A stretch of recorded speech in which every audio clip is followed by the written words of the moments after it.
Assalamualaikum warahmatullahi wabarakatuh. Selamat pagi para pemirsa semuanya, para pemirsa setia ruang inspirasi.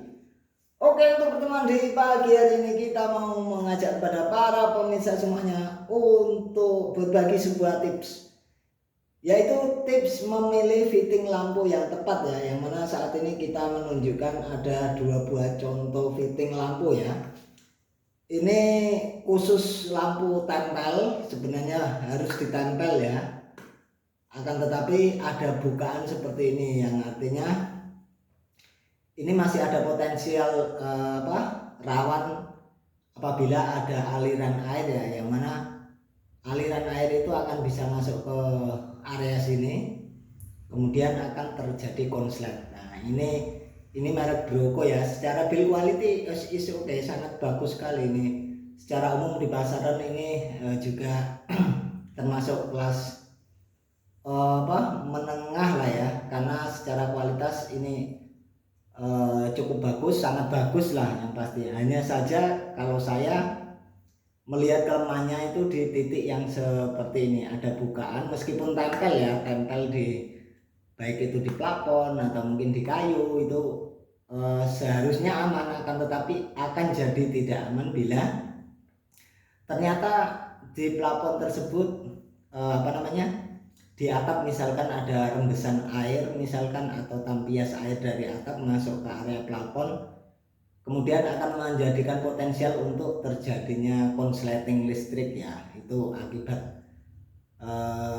terkena air ya, antara kabel plus dan minus terhubung jadi satu, yaitu ada penghubungnya ya, ada penghantarnya yaitu air ya, karena prinsip air itu merupakan salah satu penghantar terbaik yang yang ada ya, selain besi dan lain-lain. Itu air merupakan penghantar listrik terbaik, jadi itu yang perlu dipahami.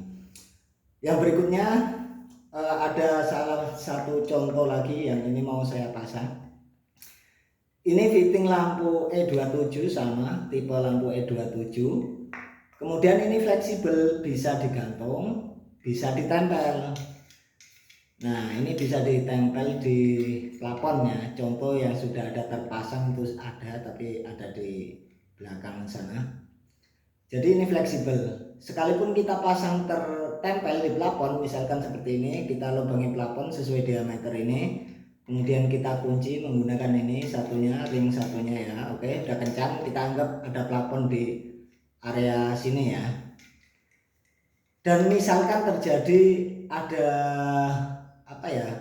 istilahnya kepiur, kalau bahasa daerah saya di Jepara ini, kalau atap yang ada kayak cipratan-cipratan air sedikit-sedikit kayak salju gitu, itu istilahnya itu kepiur ya. Nggak tahu di daerah pemirsa itu bahasanya apa, saya silakan di komen saja.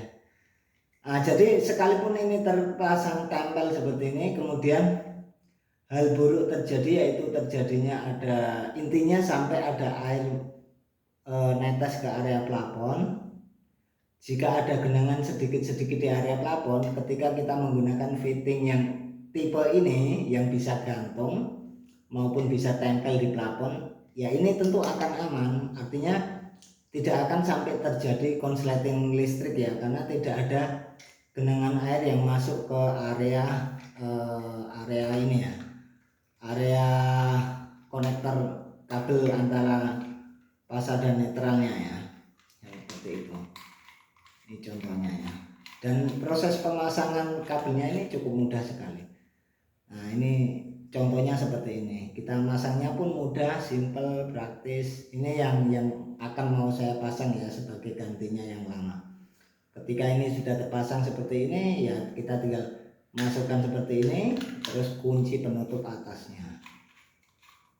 Kemudian beres deh. Nah, lalu kita tinggal sambungkan kabel ini ke arus listrik ya, arus dua-duaan seperti itu.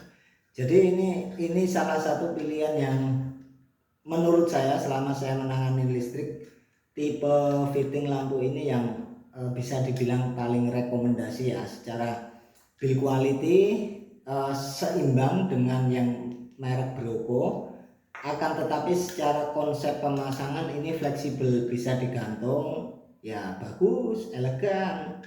Bisa ditempel di plafon ya bagus juga.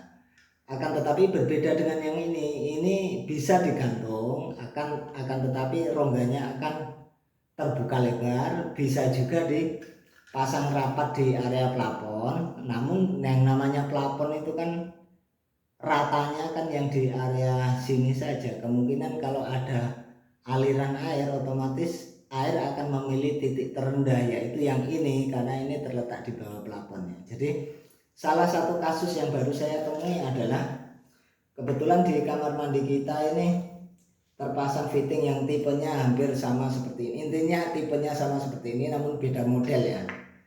Nah ini contohnya ini. Nah ini baru saya lepas ini. Nah kebetulan ada rembesan air, tetesan sedikit-sedikit lah yang masuk ke area plafon di kamar mandi karena belum sempurna perbaikannya.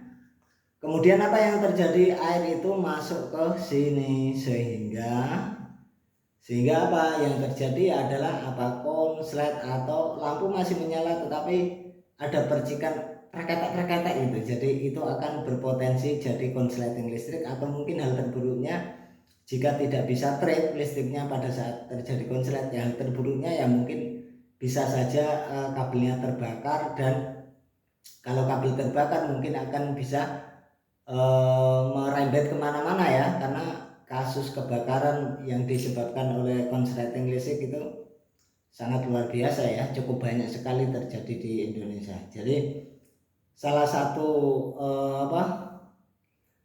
salah satu kesulitan kita menangani si jago merah akibat kebakaran ya salah satunya adalah yang di konsleting listrik. Artinya hal seperti ini harus kita identifikasi lebih dini sebelum hal buruk itu terjadi, agar tidak sampai terjadi kepada kita atau kepada orang terdekat kita. Itu antara lainnya. Ini ya kurang lebih fittingnya seperti ini, hampir sama lah. Ini masih ada airnya, ini belum saya buka karena sebagai contoh video ini ya. Mungkin teman-teman bisa mengira-ngira lah kurang lebihnya kalau fittingnya lampu ini sama tipe E27, yang intinya modelnya kurang lebih seperti ini. Ini tadi baru saya lepas. Jadi menurut saya lebih prefer yang model seperti ini, yang mana fitting ini fleksibel, mau kita pasang gantung oke, menarik, kita pasang tempel fix di plafon ya bagus, dan tidak ada potensi terjadi konsleting listrik ya, karena area keliling ini sudah terprotek. Artinya ketinggian plafon kan sejajar dengan inilah yang atasnya. Seandainya ada genangan mungkin tidak terlalu banyak, selama tidak melebihi daripada lubang ini ya tentu listrik tidak akan bermasalah seperti itu. Berbeda dengan yang ini, misalkan ada genangan air sedikit saja di area plafon, otomatis air itu akan masuk ke sini sudah pasti, karena ini titik terendahnya di area plafon tersebut. Jadi yang terjadi kasusnya ya sama seperti ini. Akhirnya listriknya konslet. Ketika sudah dicari tahu masalahnya di mana, ternyata baru ketahuan ada aliran air yang mampir ke area sini seperti itu. Jadi pada dasarnya konsep ini adalah sederhana, sangat sederhana sekali, yang mana prinsipnya adalah mengidentifikasi hal buruk terjadi di masa depan agar hal buruk tersebut tidak sampai terjadi pada diri kita atau mungkin orang di sekitar kita, sehingga tidak sampai merugikan diri kita atau orang lain seperti itu antara lain. Karena apa? Kalau sudah terjadi kebakaran akibat konsleting listrik, itu kerugiannya mungkin bukan hanya si korban itu sendiri, bisa saja merembet ke rumah sebelahnya dan berikutnya. Itu kemungkinan kerugiannya itu bukan hanya satu orang, melainkan bisa lebih dari satu orang atau lebih dari 2-3 orang dan seterusnya seperti itu. Oke, itu antara lainnya ya para pemirsa, sedikit tips sederhana untuk memilih sebuah fitting lampu yang umum digunakan di masyarakat ya. Jadi silakan Anda tentukan sendiri mana pilihan yang paling tepat, agar di masa mendatang kita tidak lagi kesulitan ada masalah akibat konsleting listrik yang disebabkan adanya aliran arus listrik yang dihantarkan oleh air ya, karena tadi saya jelaskan di ilmu kelistrikan adalah penghantar listrik terbaik adalah air. Jadi itu notnya di situ. Jadi silakan para pemirsa pahami dan silakan dicerna agar bisa menentukan pilihan mana yang paling tepat untuk kita pilih, untuk kita pasang di rumah kita masing-masing. Itu antara lainnya. Oke, mungkin bagi para pemirsa silakan ada like jika Anda suka video ini, dan bagikan kepada para pemirsa yang lainnya agar video ini bisa memberikan manfaat kepada para pemirsa yang lainnya. Dan jangan lupa dukung kami dengan cara subscribe atau aktifkan tombol loncengnya agar selalu mendapatkan notifikasi dari video terbaru dari kami. Terima kasih dan saya akhiri dan sampai jumpa di video berikutnya. Wassalamualaikum warahmatullahi wabarakatuh. Matur, thank you.